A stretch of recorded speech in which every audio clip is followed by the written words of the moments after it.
Howdy doody, folks. I'm back. First time in a while, actually. Mainly because we keep getting new information and all of my videos would be out of date.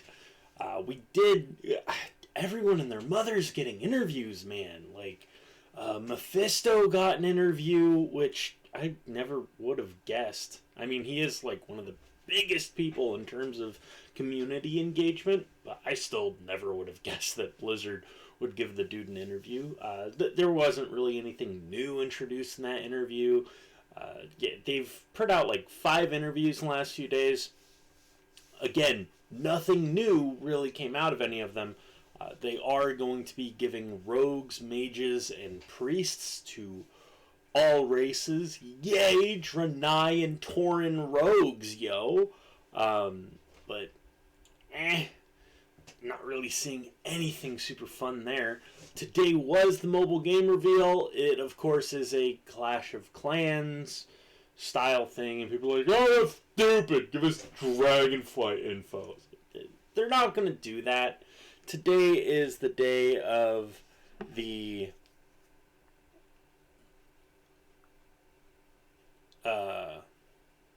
mobile game. I was thinking they would reveal their like Pokemon Go style game too. Maybe they will. Maybe it's not over yet. Who knows? Who knows really? Who really knows? But there's something going on in WoW.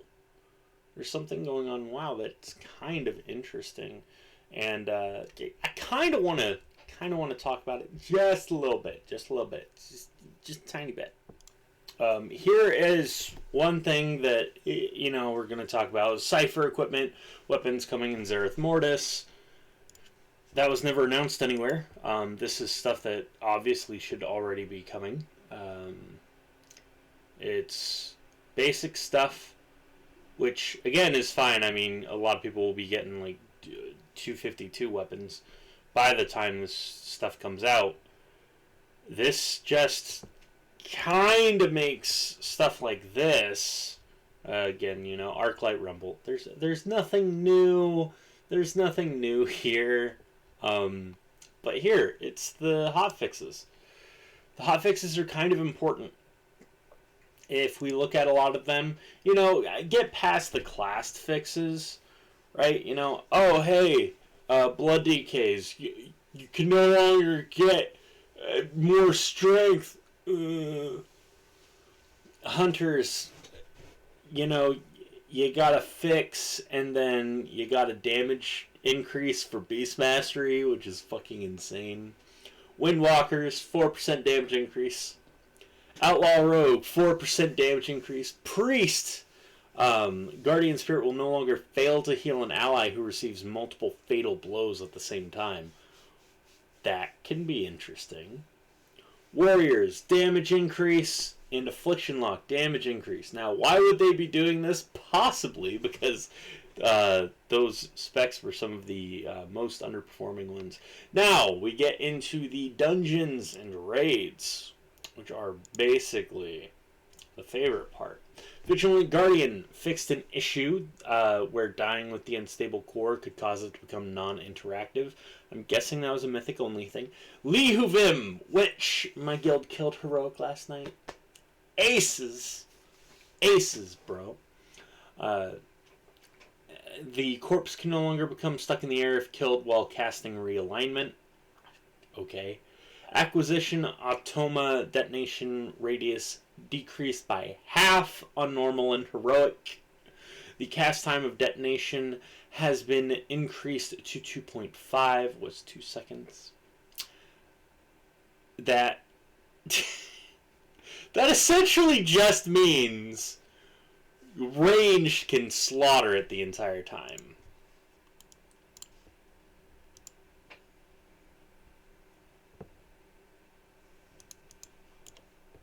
So,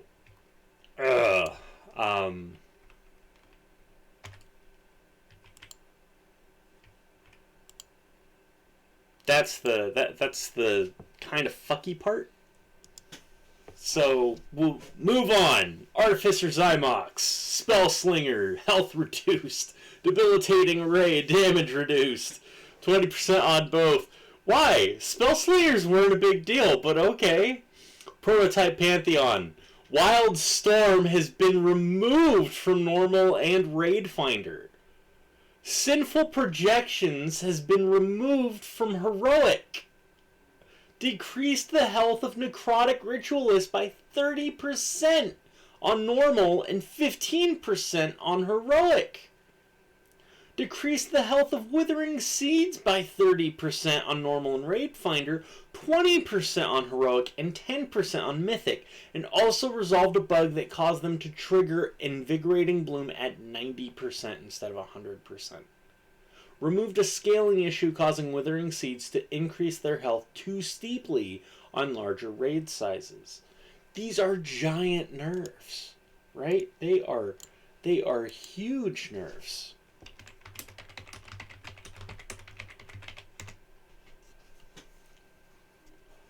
And then we've got Halandris. Yeah, you fixed an issue where it would ignore damage reduction effects. Okay, that's a bug. Like, you got a couple bug fixes. Light Shatter Beam. Damage decreased by 30% on Raid Finder normal and heroic. No one was dying. I mean, a tank would eventually die from that.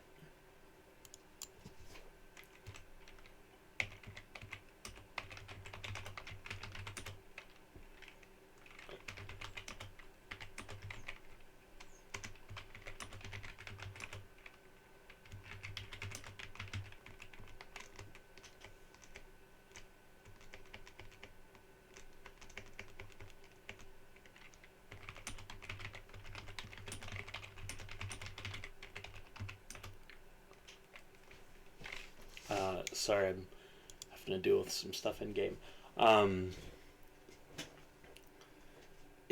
Come on, reclaims periodic damage effect scales more slowly on heroic. Okay, that maybe, I don't know. Reclaim hasn't really been an issue, let's be honest.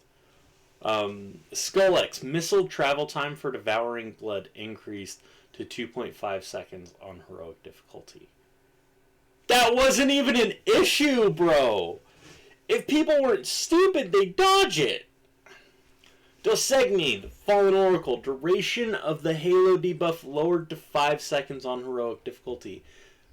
That's already not an issue on heroic! Rygalon, increased duration of Collapsing Quasar Field to 10 seconds on normal and heroic. Again, that's not really an issue if people pay attention.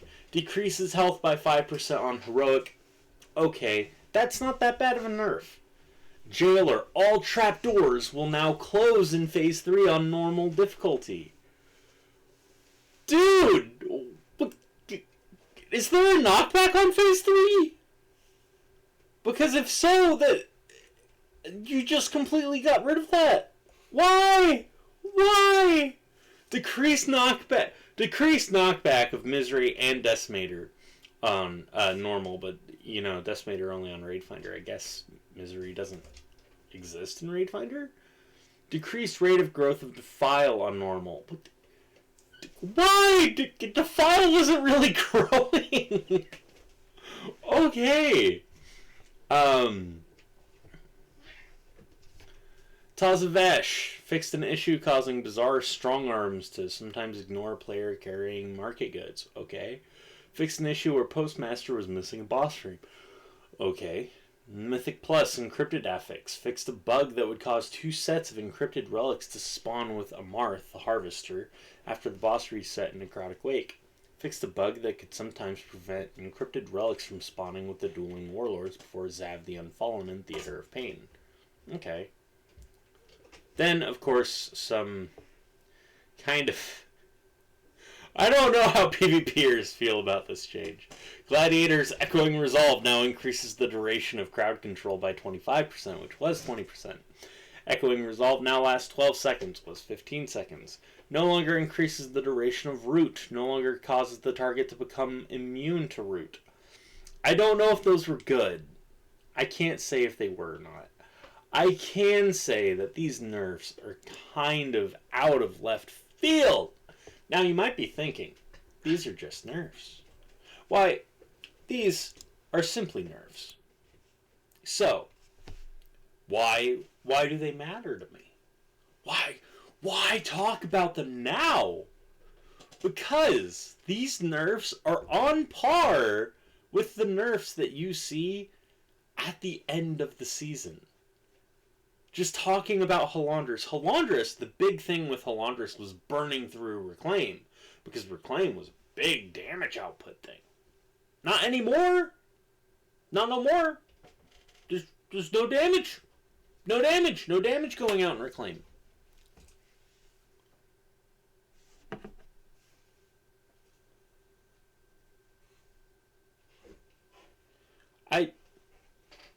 Fuck, dude. The